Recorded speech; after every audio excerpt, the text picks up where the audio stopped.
Hey, welcome to that grunge and prog metal show. So today I'm going to be reviewing Pearl Jam's album 10, which came out in 1991, and basically Pearl Jam is the leftover guys from Mother Love Bone. So basically, after Andy Wood died, Eddie Vedder met up with the rest of those guys, and then they started Temple of a Dog with Chris Cornell, and then after a couple of years, they formed Pearl Jam, which released their 1991 debut album 10. So for me, 10 is kind of, I guess, Pearl Jam's best album, apart from, I guess, Versus and Vitality. But this is really a record where a lot of people listen to the singles and actually don't listen to the whole album, which is kind of funny because I can't really name too many, grunge or punk rock or even metal bands where people seem to do that. So, Pearl Jam, definitely in my country, seems to be bigger than Nirvana. I guess that's because they're still around and stuff like that. But they've changed a heap because obviously they wanted to be Neil Young and not a grunge band. Okay, so let's get into like Eddie Vedder and his vocals and stuff because I know this is going to come up definitely, and people are going to want me to talk about it. So basically, Eddie Vedder has a very unique vocal style, which has been copied by people from Scott Stapp from that horrible abomination of a band called Creed. Um, and I think that kind of deters people away because when everyone thinks of like Eddie Vedder and Pearl Jam, for some reason Creed seems to come up. And I mean, not for me, but I know a lot of people that does seem to happen to. But yeah. Anyway, so I'll get into my top five songs, and then I'll talk more about the record. So coming in at number eight for me is coming up number five for me is track eight, Porch, which has a really cool opening line. What the fuck's with this world, and that's fucking 90s for you, man. Just a really cool kind of track in the middle of the album, which kind of kicks into the latter half of the album, which is very slow and ballady. And then you've got coming into me for number four is track four, which is Why Go. Again, another really cool track. Just it comes after Alive and Even Flow. So for me, that's really cool that after those two big massive songs, you can still just keep the ball running with that.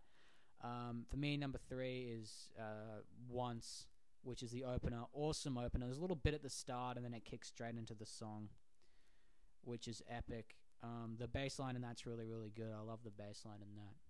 And coming in for me at number two is Even Flow.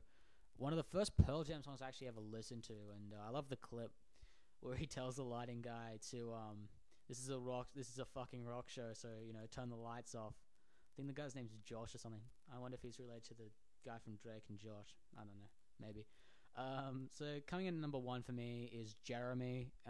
This is just an awesome song. I love the clip as well for this with the kid and shooting himself in front of the class. I think there's two versions. There's one version that's in black and white, and there's one that's in color, which has a kid, and then everyone doing the Nazi salute with him draped in the American flag, which I thought was really epic.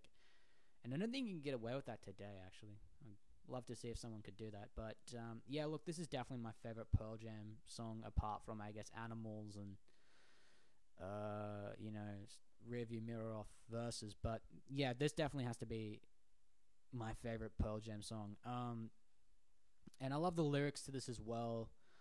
We thought he was like a harmless little fuck. Bit the recess lady's breasts. Just really good wording, and for me that's something that's really good with Eddie Vedder is he's very good at describing stuff, and he's very good at kind of giving you into the story of what's going on. Especially with tracks like Even Flow and stuff. And for me, this album's just really good all over. I can't really find a dull moment. In a lot of, I guess, big, massive records that come out, especially I found this a lot with Motley Crue and shit like that, just half the record just flops to one side, and it's just very bad and kind of outdated. But this record for me, really, and that's something that is really funny with the 90s for me, is that none of that stuff seems outdated. And I think if this came out today, it would still be as big. I guess maybe not as big as it was in the 90s, but it'd sound fresh. It's like Nevermind, you kind of can't put a date on it. And yeah, definitely for me, this is a really good record. The closing tracks are brilliant. There's no real low moment.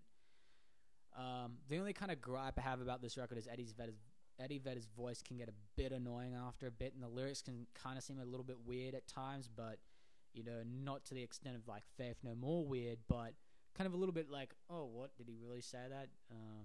Kind of moments. And yeah, overall, this is just a really cool grunge record. I have to give it a 5 out of 5. It is a classic record, a classic album. You definitely have to pick it up. I think I picked it up for $10 down at JB, which is not the best store to get an album from, but